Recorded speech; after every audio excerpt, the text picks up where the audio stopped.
Breaking news, guys, it's official. Abakunzi b'ikipe ya Rayon Sport Murera nkuko bakunda kugenda bayita cyangwa se isaro ry'Inyanza, nimuhaguruke mwakire umufatanya bikorwa mushya wanyu Ruti.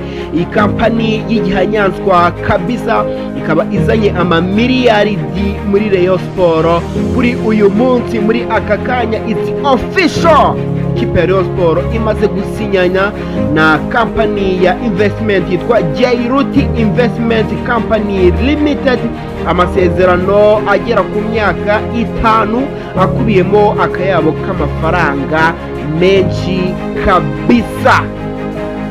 Ikipe ya Rayon Sport mu minsi yashize byagiye bitangazwa ko izi kampani za Ruti, izi kampani kabisa zikomeye mpuzamahanga zigiye gushora amafaranga muri kampani cyangwa se mu makipe yo mu Rwanda.